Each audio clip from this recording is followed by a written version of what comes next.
G'day, Pickleball family. First thing to know, as shared on prnewswire.com, tens of thousands anticipated to play pickleball simultaneously across North America during inaugural Agassi Open Play Day on April 12. Lifetime Fitness, the US's premier healthy lifestyle brand and operator of 785 dedicated pickleball courts across North America, is celebrating National Pickleball Month in a big way. On Saturday, April 12, Lifetime will host the inaugural Agassi Open Play Day, inviting thousands of players to take part in simultaneous open play from 12 p.m. to 3 p.m. Eastern on its pickleball courts across its athletic country clubs. With over 48 million people playing annually in the US, pickleball has become a staple at Lifetime. With a commitment to growing the game, Lifetime has built a dominant presence in the sport.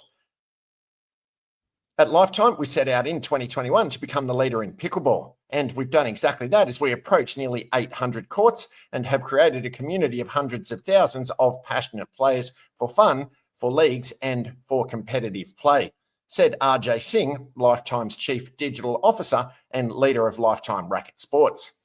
Now, with the inaugural Agassi Open Play Day on April 12, we're taking it even further, uniting players of all levels in a nationwide event to celebrate the sport and continue elevating the experience for our players.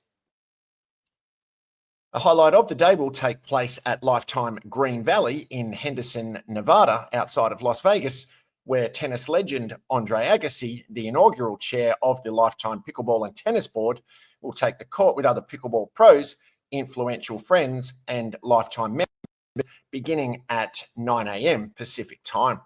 Agassi's leadership aims to expand access, enhance programming, and build a stronger sense of community within the sport.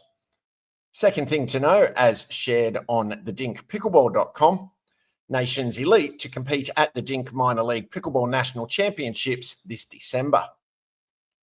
The 2025 Dink Minor League Pickleball National Championships are officially set for December 3 through 7. This event represents the highest level of amateur competition outside the professional circuit in the US, drawing the very best talent from across the nation and earning recognition on the DUPA leaderboard. 6 countries will also be sending the best of the best to compete at the US National Championships, making this a global competition for the best amateur players. Players at this event will not only compete for glory, but will also have a shot at a part of the $100,000 in prize money.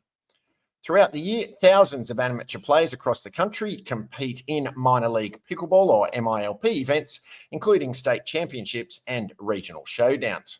Only the elite, those who top the national DUPA leaderboard or secure dream tickets, earn the honour of competing at nationals.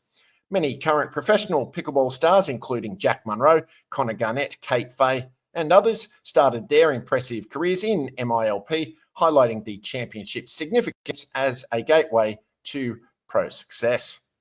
Third thing to know, as shared on Canadian news site cbc.ca, how retaliatory tariffs on US goods could hurt growing sport of pickleball. Players are looking to buy local after Canada slapped a 25% tariff on US sports equipment. Pickleballers in Canada are serving up frustration as their equipment has been swept up in the growing cross-border trade war between the US and Canada. The sport of pickleball has been growing in Canada for years, with Pickleball Canada reporting a 25% increase in registered members from 2023 to 2024. The game combines, of course, elements of tennis, badminton, and table tennis. The main piece of equipment is the paddle, mainly from US brands. A pickleball equipment seller in British Columbia says it's looking to import directly from China to counter the tariffs, and a pickleball player suggests that Canadian manufacturers could capitalise on the push to buy local.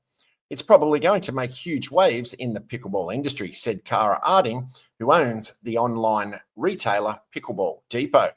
Arding's business is based out of Vernon, Canada, and also has a retail location in Kelowna, Canada. She says it's one of the biggest Canadian online retailers of pickleball equipment.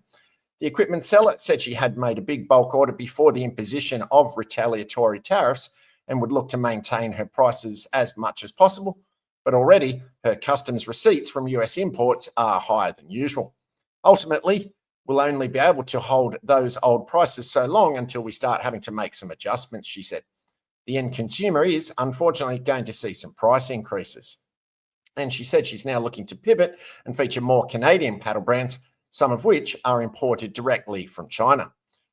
She also said that the retailer was working with Chinese factories directly to create their own house-branded equipment. It's super important for Canadians right now to be able to buy, even if it's not Canadian-made or manufactured, a product that's coming from a Canadian company that designed it within Canada that has that Canadian content, she said. Landon Kitagawa, the president of the Delta Pickleball Association, said that pickleball paddles can cost anywhere from $80 on the lower end to more than $400. He said the average pickleballer could look to online Chinese retailers like AliExpress or Temu if they wanted to completely bypass US manufacturers. It's quite a new thing where I'm seeing more and more of those paddles start to find their way into the courts, and performance-wise, people seem okay with them, he said. However, Kitagawa cautioned that some paddles have to be certified by Pickleball Canada before they're allowed in tournament play. He said that Canadian manufacturers could find an edge supplying pickleball players with less expensive products if the tariff situation escalates. Fourth thing to know, as shared on pickleball52.com, plaudits for 13-year-old Theo at Family Traveller Expo in Twickenham, London, England. 13-year-old Theo Malbois was Pickleball England's MVP last weekend, managing the main court for taster sessions at the huge Family Traveller Expo event in Twickenham, London, England. Pickleball England chair Karen Mitchell brought together a team of more than 30 volunteers to put on nearly 800 taster sessions across the weekend, having been asked to be there by exhibitor Fort Myers in Florida. As Karen explains, since there are lots of pickleball courts in Fort Myers, Florida, they thought it would be a way to hook families into considering them as a holiday destination. With one rollout court and one taped court, 364 people gave the game a go on Saturday, and the incredible numbers meant 433 tried it out on Sunday, with a third court marked up and in use. And Theo was leading the main court by himself at some points, with Karen describing him as a great role model for the other children. Theo first discovered pickleball while living with his family in Newport Beach, California, picking up the basics at the age of 9 after his dad became hooked on the sport. When the family returned to the UK at the end of 2020, pickleball was still relatively unknown, especially for kids, so Theo became the first child to join his local club, Lightning Pickleball, in Acton, West London. Paddles up.